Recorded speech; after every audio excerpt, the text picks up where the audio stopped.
EU चाहिँ हाम्रो विकास साझेदार हो, विगत लामो समयदेखि भरपर्दो विकास साझेदार हो EU र विश्व राजनीतिमा चाहिँ EUको पनि महत्त्वपूर्ण भूमिका चाहिँ देखिन्छ। अब यो सन्दर्भमा दोस्रो विश्वयुद्ध सेकेन्ड वर्ल्ड वारपछि 1949 पछि चाहिँ EU अमेरिकाको चाहिँ एउटा संलग्नतामा नेटो सङ्गठन जो नेटो छ, नेटोको सङ्गठन चाहिँ स्थापना गरेर EU पनि त्यो नेटो अन्तर्गत चाहिँ EUका पश्चिमी चाहिँ युरोपियन कन्ट्रीहरू पनि त्यसमा चाहिँ रहेको देखिन्छ। र बाहिरी यो अहिले वर्तमान चाहिँ विश्व राजनीतिमा वर्ल्ड पोलिटिक्समा चाहिँ अमेरिका र नेटो विशेष गरेर EUले पनि चाहिँ के भन्छ भने विश्वमा चाहिँ शान्ति समृद्धिको कुराहरू चाहिँ गरिरहेको छ। यस सन्दर्भमा EU र अमेरिकाले जसरी नेटोको एउटा आर्मी चाहिँ मिलिट्री ग्रुप जसरी बनाइरहेको छ, यो यसै गरी अन्य राष्ट्रहरूले पनि यसरी चाहिँ मिलिट्री ग्रुपहरू बनायो भने त्यसले विश्व राजनीतिमा चाहिँ तेस्रो विश्वयुद्ध पनि हुन सक्ने चाहिँ सम्भावना देखिन्छ। तसर्थ यसमा चाहिँ विश्व शान्ति समृद्धिको लागि नेटोको चाहिँ भूमिका के देख्नुहुन्छ? There are other alliances, not identical to NATO, but there used to be the so-called Warsaw Pact. So at the time of the Soviet Union, there was a pact amongst the Soviet Union. You now have, okay, it's not a military alliance, but you have the Shanghai Cooperation Organization, SCO. So there again, we're following very closely what is going on, because you're right, it is not identical to NATO. NATO is pretty unique. I think we might see more equivalent of NATO if the world continues to be split, basically, between. I mean, again, I'm trying to be careful about the words I use, but you know, you may end up with 2 or 3 major blocs, and I think what we will see is more of military cooperation of the kind that we see within NATO, you know, somewhere else. As I said, you know, keep an eye on the SCO. Then again, you know, going back to Nepal, and maybe this is how we will conclude, you know, that would make your lives even more difficult. Because at the moment, you're balancing your different relations very successfully.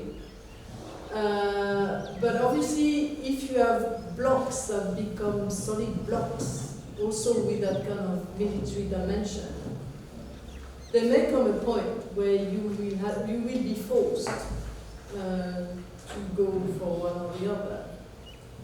Our problem as EU is, you know, we're not one of your neighbors. We're far away. I mean, we're not a threat anyway. We might, I don't know if we are a threat in general, but we're certainly not a threat to Nepal. Your problem is that the geography sometimes speaks, you know. And honestly, I don't know, because of, you know, just to go back to the beginning of our discussion, you know, if you have to choose between India and between China, I don't know how you're going to manage. So I sincerely hope that you will never, as a country, you will never be in a position where you have to choose. My hope is that Nepal will be able to continue to develop as a strong individual country with a solid culture. With, you know, you've got so much going on for you. And I have to say also, Nepal is very appealing to. Well, at least to all my friends, they all want to come and visit and stuff. So, you know, Nepal is perceived as a friendly country as well. So, which is also not to be neglected. You know, you're seen as a soft power, but being a soft power can give you a lot of strength. Well, I mean, as I said, it's more of a problem for the United Kingdom. And honestly, I think it was a little foolish. I mean, it's too early to tell, maybe. But it's a little foolish for a medium-sized country like the United Kingdom to think that once they're out of the EU, because what makes us strength is, you know, we have a population of nearly now. It used to be 500 million, I said it less because the UK is less. You know, and we are a global player. We have a voice because we're together. So it was for me a little bit foolish for a country like the United Kingdom, regardless of its glorious past, to think that, you know, by pulling out of the EU, A, they would regain total power. What we've seen is a country, they're not in control of some of the things that are happening anymore. And B, that they would become, again, you know, this, I don't want to use the word empire, but this really global power. Just before Brexit came to, you know, I know that our British colleagues, they were going around. I mean, they went to Singapore, for example, and they said, we would like to use the Singapore model. Our colleagues from Singapore were saying, why do you want to use the Singapore model? We had the Singapore model because we're Singapore, because of our history, because of how we wanted to develop, you know. Why does the UK want to claim they want to have a Singapore model? And the other thing is, they said to us, they think that, you know, our future relations are going to be like the relations we had in the past. But, you know, things have changed, you know. Singapore, for example, is a power in its own right. You know, it's a regional power. It's so it's like so. Honestly, I think there was some kind of disillusion, you know, in the UK. But also, let's look at, you know, the reality of things. What you had was a wing of the Conservative Party in the UK that wanted to implement different policies. Basically, ultra-liberal policies, you know, some of the stuff that we've seen also in some fringe of the Republican Party in the US. So this is what it was about. You know, that they wanted to be free of some of the rules and regulations of the EU because they want to go the ultra-liberal model. Fine. I mean, for years they also tried to pull the EU, you know, in that direction. So with liberal, well, if that's what you want to do, I mean, you know, the EU is not a prison. You know, now we've got this provision. If you want to leave, you know, you can leave. But now my prediction is, I think, in a few years' time, maybe the UK will probably want to rejoin. And then, but because you know the history of, you know, first the UK, they didn't want to be part of, you know, it was not called the EU at the time, but they didn't want to be part of it, and then they changed their mind, so they were knocking at the door, but the French in particular were saying, no, we don't really want the UK, so it was very sore as well. So there's this famous thing that, you know, General de Gaulle kept saying no, you know, so the UK was knocking at the door, and General de Gaulle said no. And finally they joined, and then they left because they wanted to leave, but, you know, and if they want to rejoin, it might be a bit difficult as well. So I don't know there again if I've done justice to your questions. But, I would like to say that there is a distinction between United Kingdom and European Union. United Kingdom has said goodbye to European Union in 2016. Is it not a setback to European Union in terms of promotion of regional cooperation and security in the region? Would you tell us the strategies of European Union to redeem such kind of loss, please? One question. yeah. Then, no doubt, European Union has been citing its diplomatic and political relations with People's Republic of China. China has been practicing its own model of democracy. This situation is also applicable to the situation of European Union. How does a European model of democracy interface with Chinese model of democracy in terms of promotion of political relations? Two questions. Question number 3. European Union has been investing a lot in Nepal in terms of promotion of social justice, emancipation and democracy. Would you tell us the areas of further intervention in terms of promotion of democracy, inclusion, in terms of addressing the political, socio-cultural concerns of marginalized sections? Please, thank you. So the first one on security, you're absolutely right.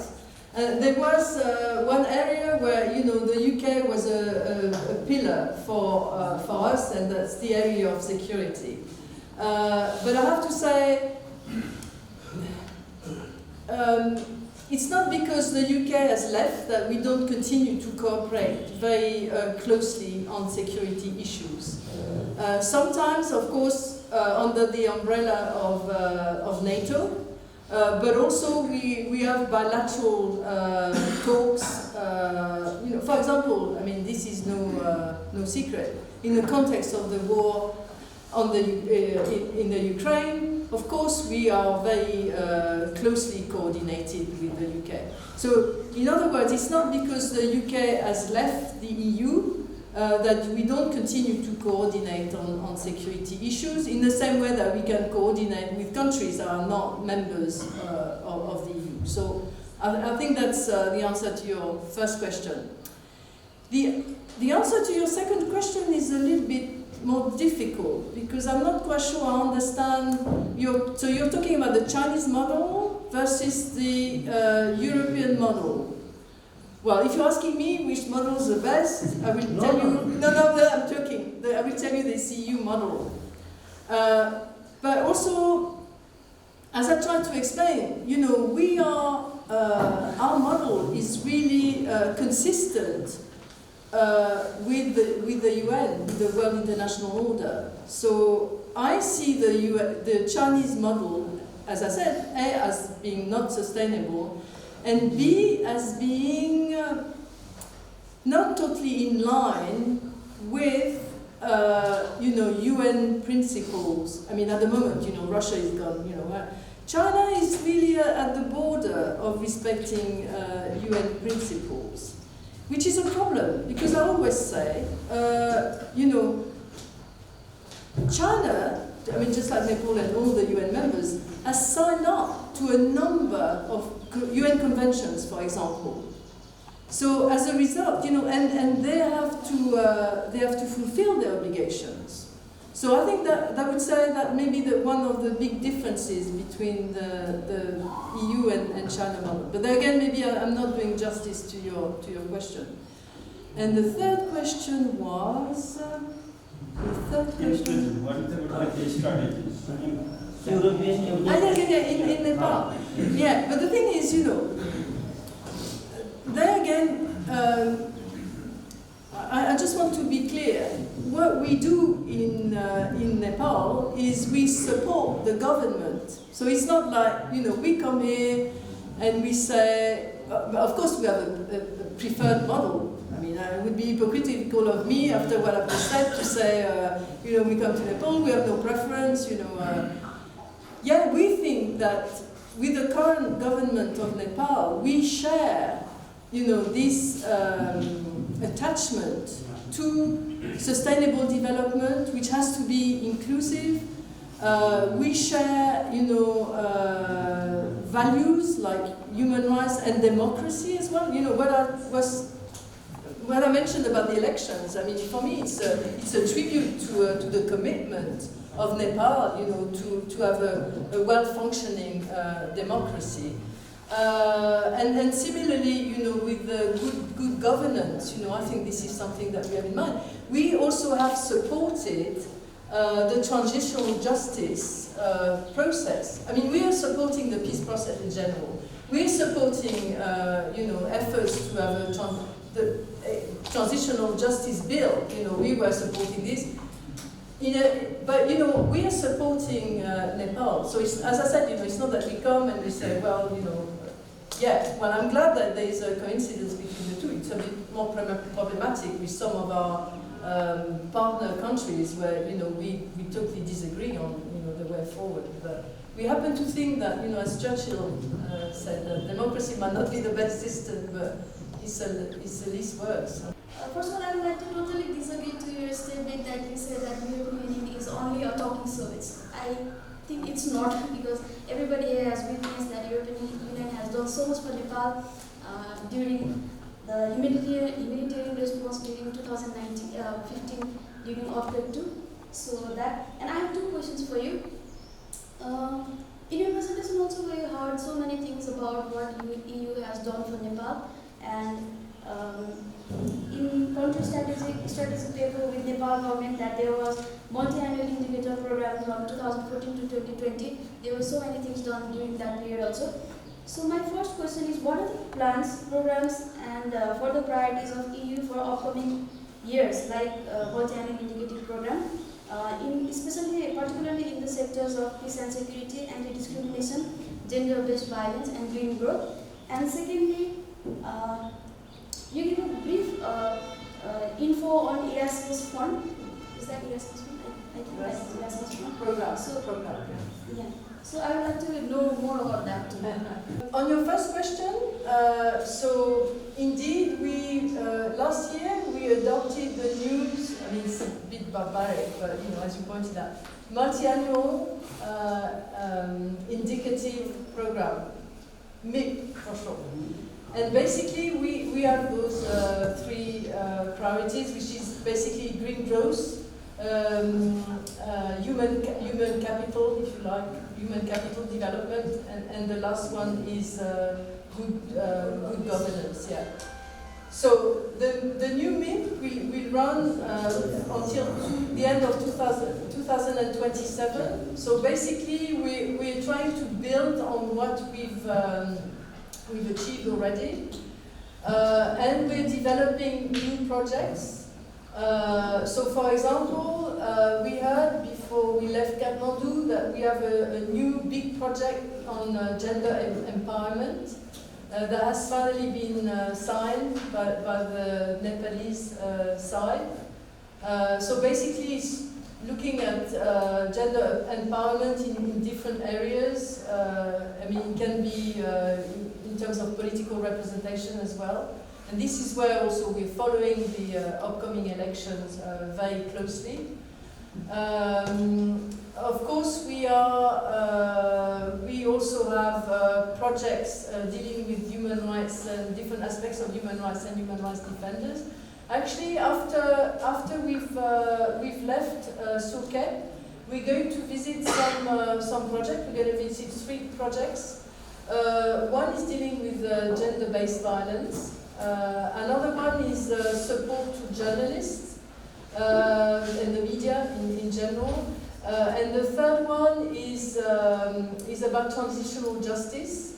And it's a very important project which is supporting something that is being done to gather the testimonies of the victims of the conflict. So it's going to be very useful also once we hope the transitional justice process can move forward. So those are just a few examples. But we have other projects in particular, as I mentioned, on vocational training, which I think is important. And there again, it's the empowerment of people. To empower people, ultimately, we have to make sure that they have a good education, that they've got good training, that they have job opportunities, that they have access to basic services, so education being one of them, but also social protection services. So we're also working with other international organizations like WHO or the ILO, also to promote decent work, but also social security coverage for all. So there again, I cannot give you a totally full answer, but for Erasmus, well, since your university is part of it, maybe you can. Yeah. Well, I'll start there again with my favorite subject, which is the UN. So, for example, it's very you are very active diplomats at the United Nations. Both in and you've got excellent diplomats. Working both in New York, but also in Geneva, for example.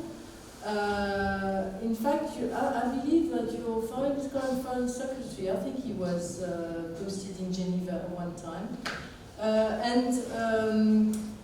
The Human Rights Council in Geneva has got only 47 members, and they are elected regularly. And Nepal is currently one of the sitting members of the Human Rights Council. So I think for you, the first diplomatic challenge is also how you are represented at the UN. I think it's super important because of your attachment to a rules-based international order. And then, of course, you know, your other big challenge is bilateral relations. So it's how you, and then as I said, you have to talk to everybody. So you have to talk primarily to your neighbors. So of course, you know, China, India, US, but also some of your other neighbors. You know, I'm thinking in particular of, you know, Bangladesh, which I mentioned. I think Sri Lanka is also an interesting country for you to observe, because there are lessons to be learned about what not to do. In particular, I know Nepal is very careful about its relations with China. But, you know, the Chinese get really annoyed because you keep saying, we don't want loans, we want grants. And you say, well, look at Sri Lanka, and so I think it's important. But I really think that, you know, in terms of bilateral relations, yeah, I mean, carry on. You know, there's a big diplomatic mission from the Republic of Korea. And you know, you sign MOUs and stuff, and honestly, but because I was posted there for 4 years, I think there's a lot for Nepal to learn from the Republic of Korea. The history of Korea is amazing. How they went in the space of 25 years from being a developing country to being, I think it's 11th largest economy in the world now. And how that was built also by remittances, by sending Korean workers mostly to Germany.